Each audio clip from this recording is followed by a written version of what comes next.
नमस्कार दर्शक मित्रों, शेयर बाजार में आज गिरावट देखी गई है। कॉशियस मूड दिखा है, ऊपर में प्रॉफिट बुकिंग आई है। मित्रों, आज सेंसेक्स 155 पॉइंट गिरा है और निफ्टी भी 81 पॉइंट डाउन है। तो मित्रों, आज मार्केट में गिरावट क्यों आई, तो उसके पीछे 4 कारण है। और खासकर देखा जाए तो आज स्मॉल कैप, मिड कैप सभी सेक्टरल इंडेक्स में काफी सारा प्रॉफिट बुकिंग देखने को मिला है।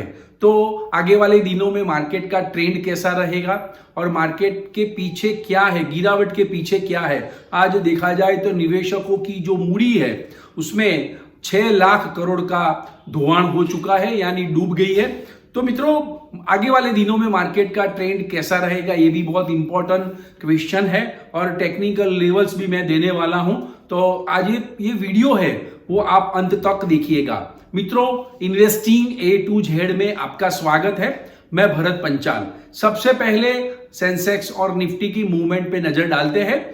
तो बॉम्बे स्टॉक एक्सचेंज का सेंसेक्स आज 80,907 पे मजबूत खुला। सुबह में यानी स्टार्टिंग हुआ मार्केट का, तब वो बढ़ के 80,981 तक गया, यानी हाई बनाई।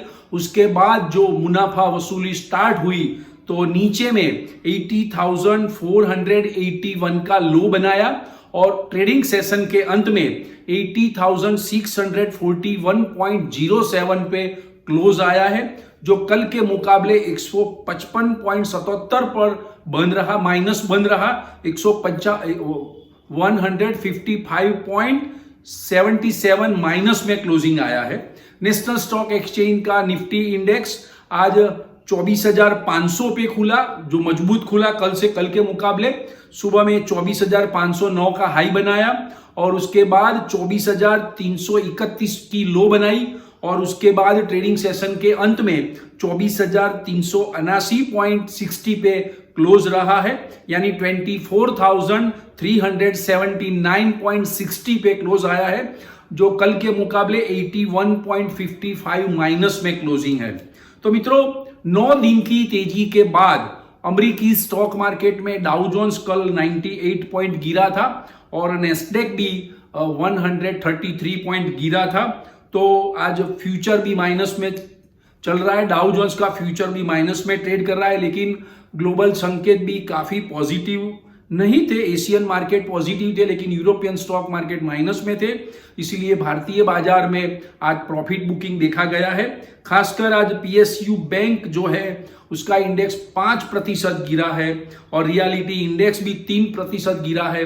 खाली ऑटोमोबाइल सेक्टर को छोड़ के सारे सेक्टर में काफी सारा सेलिंग प्रेशर देखने को मिला है। आज देखा जाए तो मिड कैप और स्मॉल कैप इंडेक्स भी आज काफी सारे टूटे हैं। मिड कैप इंडेक्स 1240 पॉइंट टूटा है और स्मॉल कैप भी 1114 पॉइंट टूटा है, यानी 2 से 2.25% की उसकी गिरावट दर्ज की गई है। जो लीडिंग स्टॉक्स है यानी सेंसेक्स और निफ्टी वाले, उससे ज्यादा स्मॉल कैप और मिड कैप में बिकवाली थी, इसीलिए वो ज्यादा टूटे हैं। और जो मार्केट कैपिटलाइजेशन है उसमें भी 6 लाख करोड़ का जो है वो मूड़ी का धोवाण हो चुका है, उनकी मूड़ी डूब गई है। तो मित्रों, खासकर देखा जाए तो एफआईआई की बात करते हैं। 5 मई को एफआईआई ने 497 करोड़ का नेट बाय किया था और डीआईआई ने भी 2,788 करोड़ का बाय किया था, यानी एफआईआई और डीआईआई तो बायर है ही। Q4 के नतीजे आए हैं लीडिंग कंपनियों के, पहले नजर डाल देते हैं। तो इंडियन होटल है, उनका मुनाफा 25% बढ़ा है और रेवेन्यू भी 27% बढ़ी है। बॉम्बे डाइंग का मुनाफा 83% डाउन आया है, इसीलिए बॉम्बे डाइंग के शेयर में भारी बिकवाली चली और शेयर का भाव 5% गिरा था। पॉलीकैब का मुनाफा 546 करोड़ से बढ़ के 727 करोड़ आया है। एलेम्बिक फार्मा 178 करोड़ से घट के 157 करोड़ का मुनाफा आया है। बैंक ऑफ बड़ौदा बहुत ही गुजरात की लीडिंग बैंक है, उसका मुनाफा 4,886 करोड़ से बढ़ के 5,048 करोड़ पे आ गया है। उनका रिजल्ट बैंक ऑफ बड़ौदा का काफी अच्छा रहा है। मित्रों, 2 इंपॉर्टेंट न्यूज है कि स्विगी ने कोइजुना के साथ करार किया है डिजिटल फास्ट फूड ब्रांड का एक्सक्लूसिव लाइसेंस के लिए। उन्होंने कोइजुना के साथ करार किया है। एक दूसरी खबर यह है कि यस बैंक को जापान की सुमितोमो मित्सुबिशी बैंक कॉरपोरेशन 51% यानी 51% की हिस्सेदारी खरीद सकती है। आरबीआई ने हिस्सा खरीदने की मंजूरी दे चुकी है, यानी जापान की बैंक उसको टेक ओवर करेगी यस बैंक को। तो ये बहुत दो बड़े न्यूज थे। और अब बात करते हैं मित्रों, आज जो मार्केट में गिरावट आई है उसके पीछे क्या वजह है। तो सबसे पहले भारत पाकिस्तान सीमा पर तनाव है। 12 दिन से पाकिस्तान बॉर्डर पे गोलीबारी कर रहा है। भारतीय सेना भी उनको जवाब दे रही है, लेकिन पहलगांव का हमला होने के बाद भारत पाकिस्तान के बॉर्डर पर तनाव भरी स्थिति बनी हुई है। वड़ा प्रधान नरेंद्र मोदी ने काफी सारी हाई लेवल मीटिंग भी कर चुके हैं और सर्वदलीय बैठक भी कर चुके हैं। नेवी के साथ भी बैठक कर चुके हैं, अजीत डोवाल के साथ भी मीटिंग कर चुके हैं। सेना को खुली छूट भी दे दी गई है कि भी समय और स्थल वो सेना नक्की करेगी, लेकिन अभी तक तो कुछ हुआ नहीं है। लेकिन 7 मई यानी कल को भारत भर में जो बड़े बड़े शहर है वहां युद्ध के लिए एक मॉक ड्रिल का आयोजन किया गया है। यानी कि युद्ध से कैसे बचा जाए, तो मॉक ड्रिल होगी, सायरन बजेगी, तो क्या करना चाहिए उसकी तालीम सभी नागरिकों को दी जाएगी। तो 7 मई को एक मॉक ड्रिल का ऐलान किया गया है। तो भारतीय सीमा पर जो तनाव भरा माहौल है, इसीलिए स्टॉक मार्केट में कॉशियस मूड दिखा गया है। प्रॉफिट बुकिंग देखा गया था, कल भी मार्केट में प्रॉफिट बुकिंग था ऊंचे लेवल पे। बुल्स ऑपरेटरों ने काफी अपनी जो पोजीशन थी, तेजी की पोजीशन, वो हल्की की है। और दूसरा रीजन था मार्केट गिरने का कि बुधवार को यूएस फेडरल रिजर्व की मीटिंग भी है और फेडरल रिजर्व के जो चेयरमैन है जेरोम पॉवेल, वो अमेरिकी इकोनॉमी के लिए क्या स्टेटमेंट देते हैं उनके ऊपर नजर रहेगी। हाँ, फेडरल रिजर्व यानी चेयरमैन पर राष्ट्रपति डोनाल्ड ट्रंप का दबाव है कि भी आप फेड रेट कम कीजिए। तो अब जेरोम पॉवेल है फेड रिजर्व के चेयरमैन, वो क्या फेड रेट कम करते हैं या नहीं करते हैं। और मोस्ट प्रोबेबली मार्केट के जो एनालिस्ट हैं, उन बैंकिंग एनालिस्ट है, उनका मानना है कि यूएस में 4.25 से 4.50% का रेट जो है यथावत रहेगा। लेकिन फेडरल रिजर्व की बैठक होने के बाद क्या आता है उसके ऊपर वो ट्रंप के दबाव में आते हैं कि नहीं आते, या अगले महीने की फेडरल रिजर्व की मीटिंग में वो फेड रेट कट करने के लिए भी कुछ हिंट दे सकते हैं।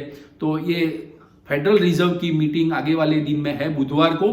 तो मार्केट में कॉशियस मूड देखने को मिला और ऊपर में बिकवाली देखने को मिली। तीसरा रीजन है यूएस और चाइना का ट्रेड वॉर। 2 दिन पहले यूएस और चाइना के बीच ट्रेड डील होने जा रही है, कुछ वार्ताएं हो चुकी है, पॉजिटिव मूड भी दिख रहा है, लेकिन अभी तक 2 दिन से अभी कोई न्यूज नहीं आया है। यानी 2 महासत्ता विश्व की है यूएस और चाइना, उनका ट्रेड वॉर अभी भी वैसा का वैसा ही है, इसीलिए मार्केट में एक नर्वसनेस देखी गई है। चौथा रीजन है अमेरिकी प्रेसिडेंट डोनाल्ड ट्रंप ने अमेरिकी फार्मा कंपनियों के लिए मैन्युफैक्चरिंग बढ़ाने के लिए एक एग्जीक्यूटिव आदेश जारी किया है। तो ये आदेश जारी किया है तो उससे ऐसा पता लगता है कि भी अमेरिका में जो फार्मास्यूटिकल कंपनी है उनको मैन्युफैक्चरिंग बढ़ाने के लिए कहा है। तो इससे क्या होगा कि भारत की फार्मा कंपनियों पर बहुत ही नेगेटिव असर पड़ेगा, क्योंकि भारतीय फार्मास्यूटिकल कंपनियां हैं, बहुत सारी दवाइयां अमेरिका एक्सपोर्ट कर रही है या भेज रही है। तो अमेरिकी दवा बाजार में बड़ी हिस्सेदारी जिस कंपनियों की है, फार्मा कंपनियों की, वो फार्मा कंपनियों के शेयर में आज हैवी सेलिंग प्रेशर देखा गया। उससे फार्मा शेयरों में भी काफी दबाव था और फार्मा शेयरों के भाव भी आज टूटे थे। तो ये बहुत बड़े 4 रीजन है जिसकी वजह से मार्केट आज ऊपर से नीचे आया है। तो मित्रों, ये 4 कारण हैं। कल भी कॉशियस मूड देखने को मिल सकता है मार्केट में। कल रात को फेडरल रिजर्व की मीटिंग का नतीजा भी आएगा और भारत और पाकिस्तान के बीच क्या होता है वो भी कल शाम तक पता लग जाएगा। तो मित्रों ये 4 रीजन से मार्केट में गिरावट आई है। अब देखते हैं आगे वाले दिनों में मार्केट का ट्रेंड कैसा रहेगा। मैं लगातार बोल रहा हूं कि मार्केट टेक्निकली सेंसेक्स और निफ्टी के लेवल्स को देखा जाए तो टेक्निकली काफी स्ट्रांग है, लेकिन आज देखा जाए तो निफ्टी में मित्रों निफ्टी में मैं कौन सा लेवल लिखा, हाँ निफ्टी में 24,500 का एक रेजिस्टेंस लेवल है जो 24,500 के ऊपर क्लोजिंग आज नहीं आया है और ऊपर में 24,500 ऊपर जाके कल भी 24,500 के ऊपर गया और प्रॉफिट बुकिंग आया, आज भी 24,500 के ऊपर गया और सेलिंग प्रेशर देखने को मिला। तो आगे वाले दिनों में 24,280 का लेवल टूटता है नीचे में तो नीचे तक 23,650 तक निफ्टी आ सकती है। तो मित्रों ये थी, आगे वाले दिनों में कॉशियस मूड रहने वाला है। डे ट्रेडरों को भी मैं कहने वाला हूं कि आप डे नाइट में बहुत लंबी पोजीशन लेके न आए। जो एफ&ओ खेल रहे हैं इन्वेस्टरों को भी मैं बोल रहा हूं कि थोड़ा धैर्य रखिए। भारत पाकिस्तान सीमा पर तनाव है तो आगे वाले दिनों में मार्केट में कोई भी गिरावट आती है खरी खोटी तो उसमें बाय करने का मौका मिलेगा।